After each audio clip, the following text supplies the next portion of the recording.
Hello everybody, welcome back to another video. In our today's video we are starting with the laburnum top. तो इसकी एक video मैं already upload कर चुकी हूँ जिसको आप लोगों ने इतना प्यार दिया था. आप वो वाली वीडियो भी चेक कर सकते हो, but because I am doing an quick NCERT revision तो मैं सारी ही वीडियोस के वन शॉट आपको डाल के दे रही हूँ. तो चलो शुरू करते हैं फिर से. The laburnum top. तो laburnum top एक पोम है, ठीक है. The laburnum top is a poem by CBSE class 11 NCERT में है ये. हॉर्नबिल आपके जो बुक है उसके अंदर ये है. चलो शुरू करते हैं. लिखी है आपके ऑथर ने टेड ह्यूग्स ने, ठीक है. किसने लिखी है? टेड ह्यूग्स ने, ठीक है. ये इसकी जो पिछली वाली एक्सप्लेनेशन है वो आप लोगों को सुपर्ब लगी थी, आप वो भी देख सकते हो. अगर आपको ये वाली देखनी है आप ये भी देख सकते हो, उस वाली का भी लिंक मिल जाएगा. फुल इंग्लिश क्लास 11 का कोर्स प्लेलिस्ट भी आपको नीचे मिल जाएगा. चलिए शुरू करते हैं.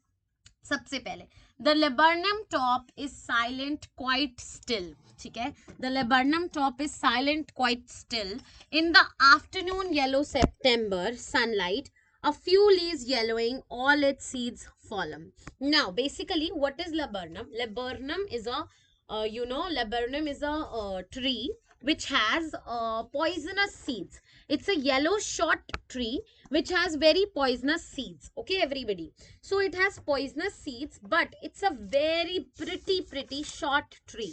Okay, now what happens is it's afternoon time in an autumn autumn September, ठीक है. एंड थोड़ी सी सनलाइट है and the highest part of the laburnum is silent, ठीक है. जो laburnum ट्री का जो टॉप है वो एकदम ही साइलेंट है और स्टिल है, एकदम क्वाइट है. ये एकदम क्वाइट है, ठीक है. ये वाला क्वाइट होता है कि काफी ज्यादा और ये वाला क्वाइट होता है चुप, ठीक है. तो दोनों में फर्क है.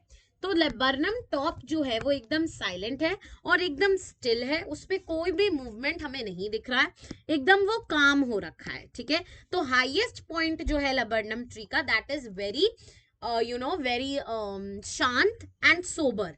एंड ये भी कह सकते हैं कि इट्स ऑटम टाइम, तो एकदम ही शांति का मौसम जो है बना हुआ है. How do we know it is autumn? It is yellow September, that is why.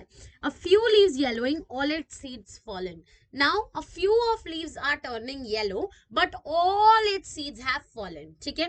सारे सीड्स जो है laburnum top के वो गिर चुके हैं, फॉल कर चुके हैं, लेकिन यहाँ पर क्वाइट काम पीस जो है वो मेंटेन किया जा रहा है highest point of the laburnum पर. Highest point of the laburnum पर, हाईएस्ट पॉइंट का क्या मतलब है? laburnum के टॉप पर. Clear everybody? अब यहाँ पर देखो आपको दो चीजें दिख रही होंगी, बड़ी ही प्यारी चीजें आपको दिख रही होंगी. Quite still September sunlight. September sunlight ये क्या है? आपका एलिटरेशन है, ठीक है. This is alliteration. And silent still is also alliteration. बीच में क्वाइट आ रहा है but still it will be considered as alliteration. और आपको विजुअल इमेजरी तो बहुत ज्यादा ही दिख रही है यहाँ पर. येलो ट्री जिसकी लीव्स जो है वो हैं और वो उस एकदम साइलेंट माहौल, ऑटम, विजुअल इमेजरी तो दिख ही रही है. तो visual imagery is also one of the factors of the poetic devices, ठीक है. चलो आगे पैराग्राफ में बढ़ते हैं. अगला paragraph. Till the goldfinch comes. Goldfinch जो होती है एक बर्ड होती है, it is a bird. Goldfinch is a small little bird, ठीक है जी. सो गोल्डफिंच जो है एक छोटी सी बर्ड होती है विद अ ट्वर्चिंग चिरप. ट्वर्चिंग चिरप मतलब अपनी साउंड के साथ वो आती है, अपनी साउंड के साथ जो है वो बर्ड आ जाती है. गोल्डफिंच जो है वो एक साउंड के साथ जो है आती है और एक ब्रांच के एंड पर बैठ जाती है. एक ब्रांच के एंड पर जो है वो बैठ जाती है. She then sleek as a lizard and alert and abrupt. अब उसको पोएट जो है वो कंपेयर करते हैं लिजर्ड से. तो ये क्या हो गया? एज आया. वैसे तो अगर कंपैरिजन होता विदाउट एज एंड लाइक तो होता आपका मेटाफर. अब यहाँ पर एज आ गया तो ये क्या हो गया? सिमिली हो गया. तो पोएट जो है वो laburnum के ऊपर जो आई एक ब्रांच पे बैठी हुई गोल्डफिंच है उसको कंपेयर करते हैं एक लिजर्ड से. क्यों कंपेयर करते हैं? क्योंकि वो एक लिजर्ड की तरह एकदम अलर्ट होके बैठी है और एकदम एब्रप्ट होके बैठी है. जो गोल्डफिंच है वो लिजर्ड की ही तरह एकदम शांति से एब्रप्ट और अलर्ट तरीके के साथ बैठी है. Clear? She enters the thickness and a machine starts up. अब वो क्या करते हैं? वो घने उसमें घुस जाती है. एंटर्स द थिकनेस एंड एक मशीन जो है वो स्टार्ट हो जाती है. अब यहाँ पर there is no direct comparison, but there is comparison between a machine and the goldfinch. So this is a metaphor. Clear everybody? Of the chitterings and tremors of wings and trillings, the whole tree trembles and thrills. It is the engine of the family. ये भी metaphor है क्योंकि अब उसको engine के साथ compare करा गया और अब उसको बोला whole tree trembles and thrills. ये जो है ये पर्सोनिफिकेशन है. क्या ट्री जो है हिल सकता है? नहीं हिल सकता. लेकिन वो एक ह्यूमन की तरह जो है ट्रेम्बल कर रहा है. क्यों कर रहा है? क्योंकि उसके ऊपर गोल्डफिंच आ गई है जो उसको लाइफलेस ट्री को कंप्लीट ऑफ लाइफ कर दे रही है. She chokes it full then flirts out a branch and showing her barred face identity mask. ये जो है ये ट्रांसफर्ड एपिथेट है.